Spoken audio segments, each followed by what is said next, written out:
Radhe Radhe everyone, आप सभी का मेरे यूट्यूब चैनल में स्वागत है। जन्माष्टमी का पर्व हमने सभी ने बहुत ही धूमधाम से मना लिया है और अब हम अपने छोटे से लल्ला के अपने लड्डू गोपाल जी की छठी मनाएंगे। जन्माष्टमी पर भगवान श्री कृष्ण का जन्म होता है और जन्म के ठीक छठे दिन भगवान जी की छठी मनाई जाती है। जैसे कि हम बच्चे की छठी मनाते हैं घर पर, ठीक उसी तरह से सबसे पहले हमें कढ़ी चावल बना लेने हैं, क्योंकि भगवान जी के छठी में कढ़ी चावल का भोग लगता है। जन्माष्टमी सबसे पहले कढ़ी चावल बनाकर किसी जगह पर खिचड़ी का, कभी कभी कहीं किसी जगह पर खिचड़ी का भी भोग लगाते हैं। छठी का जो स्नान है और देखिए वह दोपहर के समय ही कराया जाता है और शाम के समय छठी पूजन किया जाता है। दोपहर में स्नान करा लें। स्नान से पहले बच्चे की देसी घी से जिस तरह मालिश की जाती है उसी तरह लड्डू गोपाल की देसी घी से मालिश कर लें। कहीं कहीं पर पंचामृत से भी भगवान को स्नान कराया जाता है, लेकिन अगर हमारे पास पंचामृत नहीं है तो हम सबसे पहले गंगा जल से भगवान जी को स्नान करा लेंगे। और भगवान जी को गंगा जल से स्नान कराने के बाद हम दूध, एक भगोने में दूध ले करके उसमें भगवान जी को स्नान कराएंगे। अगर गाय का दूध मिल जाए तो और भी अच्छा है, क्योंकि गाय के दूध बहुत ही सात्विक होता है। अगर गाय का दूध ना मिल पाए तो जो भी हमारे पास दूध उपलब्ध हो उसमें भगवान जी को स्नान करा लें, लेकिन भगवान जी को एक डुबकी दूध में ज़रूर लगानी चाहिए। उसके बाद हम दूध को अपने घर में प्रसाद के रूप में प्रयोग कर सकते हैं। उसकी हम खीर बना सकते हैं या पीने के लिए यूज़ कर सकते हैं। छठी के दिन जब लड्डू गोपाल जी के लिए जब नए कपड़े लाएं तो पीले कलर के लाएं। और जब छठी के दिन लड्डू जो गोपाल जी को हम पोशाक पहनाएंगे तो वो नए कपड़े होने चाहिए। एक तो हमें नई पोशाक पहनानी है, क्योंकि छठी के दिन बच्चे को भी नए कपड़े पहनाए जाते हैं, और पीले रंग के वस्त्र जरूर पहनाने हैं। तो यहाँ पर लड्डू गोपाल जी तैयार हो गए हैं, स्नान कर लिया है उन्होंने, और अब हम लड्डू गोपाल जी को काजल लगाएंगे। छठी के दिन बच्चे को पहली बार काजल लगाया जाता है, इसलिए लड्डू गोपाल को भी छठी के दिन काजल ज़रूर लगाएं। मार्केट से जो काजल आता है वो भी ले सकते हैं, लेकिन हमारे यहाँ तो काजल बनाया जाता है, क्योंकि दिए के ऊपर एक छोटी सी चम्मच लगा देने से उसमें जो काजल आ जाता है उस काजल को लड्डू गोपाल के तलवों में लगा देते हैं और कान के पीछे टीका लगा देते हैं।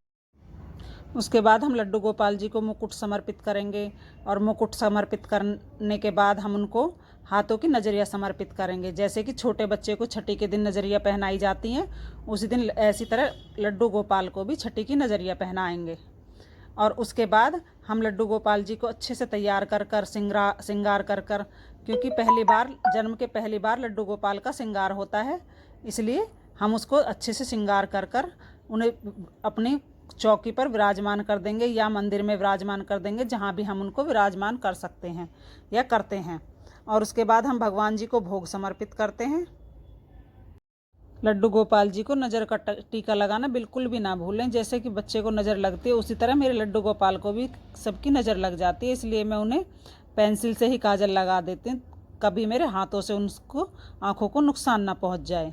और उसके बाद मैं उन्हें अच्छे से तैयार कर कर, उन्हें अच्छे से श्रृंगार कर कर, उन्हें सभी तरीके से सजा कर, फिर उसके बाद मैं उसका काजल का टीका उनके कान के पीछे भी लगा देती हूँ। और इस तरह हम अपने परिवारजनों के साथ मिलकर भक्ति भाव से लड्डू गोपाल जी की छठी मनाएंगे और उनका नामकरण भी करेंगे।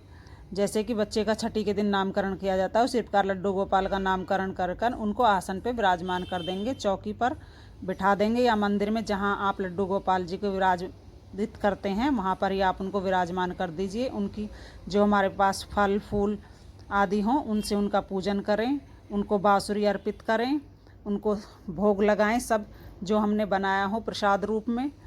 जैसे कि मथुरा वृंदावन में कढ़ी चावल का भोग लगाया जाता है, इसलिए सभी जगह कढ़ी चावल का भोग लगाते हैं, और इसलिए हमारे यहाँ भी कढ़ी चावल का भोग ही लगाया जाता है।